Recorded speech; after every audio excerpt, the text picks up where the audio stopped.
పొంగులేటి శ్రీనివాసరెడ్డి గారికి నేను ఒక సూటి ప్రశ్న అడుగుతున్నా. మొన్న మీరు మెగా కృష్ణారెడ్డి ఇద్దరు కలిసి కొడంగల్ లిఫ్ట్ ఇరిగేషన్ ప్రాజెక్టు 4600 కోట్ల ప్రాజెక్టు కేకు కోసుకున్నట్టు ఇద్దరు చెరో ప్యాకేజ్ పంచుకున్నారు. మరి మెగా ఇంజనీరింగ్ అనే సంస్థ కాంగ్రెస్ పార్టీకి 22లో 23లో 100 కోట్ల రూపాయలు ఇచ్చింది ఎలక్ట్రల్ బాండ్స్ రూపంలో. మరి ఇవాళ నేను అంటే ఇది క్విడ్ ప్రో కో.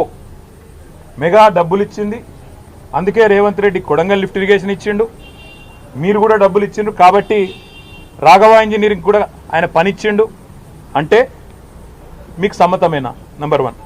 నంబర్ 2, గ్రీన్ కో అనే సంస్థ ద్వారా ఎలక్టరల్ బాండ్స్ అందుకోని పార్టీ, రాజకీయ పార్టీ తెలంగాణలో ఏదైనా ఉందా?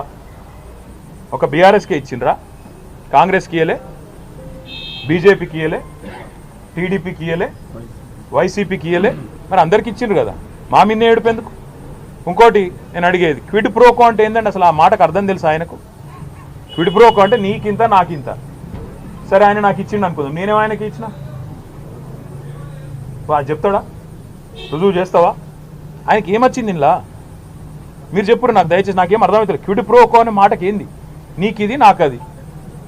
సరే ఆయన నాకు ఇచ్చిండు, నేను ఆయనకి ఏమి ఇచ్చిన భయ్ చూపెట్టు, దానికి అర్థం ఉంది. ఇలా పేపర్లు తాటికి ఆయన అక్షరాలతో రాసిన క్విడ్ ప్రో కో అని.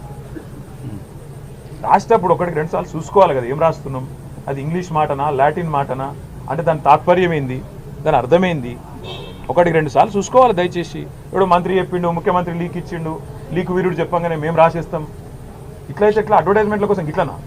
దయచేసి నేను కోరేది మీడియాను కూడా, మీరు 1-2 సార్లు ఫ్యాక్ట్ చెక్ చేయండి బాధ్యతగా. ఎందుకంటే యువర్ 4th ఎస్టేట్, డెమోక్రసీలో 4వ స్తంభం మీరు. ఒక స్తంభం అబద్ధాలు ఆడుతుంటే, దాగుడు ముచ్చలు ఆడుతుంటే, సగం సగం ఇన్ఫర్మేషన్ ఇచ్చి అర్ధసత్యాలు ప్రచారం చేసే ప్రయత్నం చేస్తుంటే దాన్ని ఫ్యాక్ట్ చెక్ చేయకపోతే తప్పు కదా. ఎక్కడ క్విడ్ ప్రోకో? నేను ఈరాళ్ళని సూటిగా అడుగుతున్నా. మెగా ఇంజనీరింగ్ అనే సంస్థ మాకు కూడా ఇచ్చిందండి, అది కూడా చెప్తున్నాను. మళ్ళీ ఇంకేదో దివాలా కోర్ స్టోరీ స్టార్ట్ చేస్తారు, లేకపోతే అందరికి ఇచ్చిండు ఆయన. కాంగ్రెస్కి ఇచ్చిండు, బీజేపీకి ఇచ్చిండు, టీఆర్ఎస్కి ఇచ్చిండు, అందరికి ఇచ్చిండు. మరి మెగా ఇంజనీరింగు ఆ రోజు పైసలు ఇచ్చింది కాంగ్రెస్కు, తర్వాత రేవంత్ రెడ్డి కొడంగల్ లిఫ్ట్ ఇరిగేషన్ ఇచ్చిండు, మరి అది క్విడ్ ప్రోకోనా? ఇవి రేపు నాకున్న సమాచారం మేరకు మల్లన్న సాగర్ నుంచి 4000 కోట్ల ప్రాజెక్టు మెగా ఇంజనీరింగ్కే రాబోతుందని నాకున్న సమాచారం HMWSలో. అది కూడా క్విడ్ ప్రోకోనా? హైదరాబాద్కు తాగునీటి చెప్తున్నారు కదా, మూసీ అని ఉన్నది, మూసీ ప్రాజెక్ట్ అని మాట్లాడుతున్నారు, అది కూడా ఆల్రెడీ మెగాకు మాట్లాడినట్టు, ఇదంతా కూడా క్విడ్ ప్రోకోనా? నేను ఇంకొక మాట అడుగుతున్నా.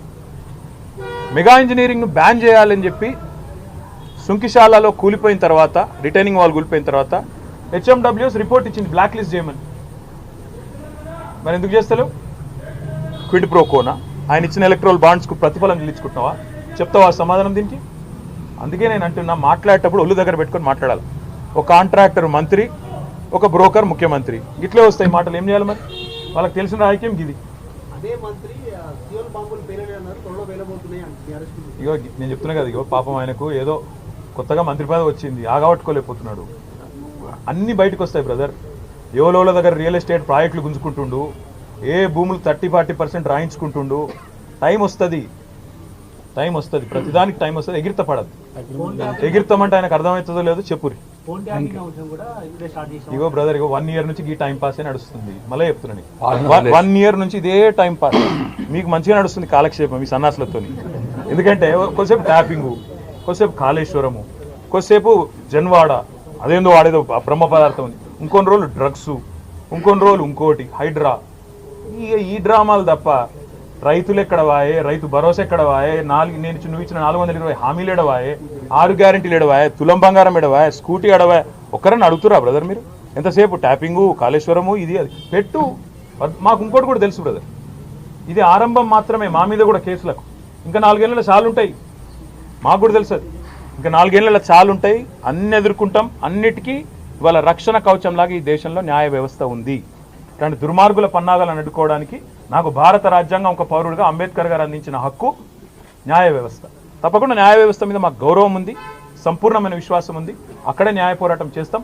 ఇంకా చాలా ఉంది మాట్లాడేది, కానీ ఇవాళ వద్దు, ఇవాళకి చాలు. ఎందుకంటే మళ్ళా మస్తుగా ఉంది మాట్లాడేది. బరాబర్ మాట్లాడు. Thank you. జై తెలంగాణ.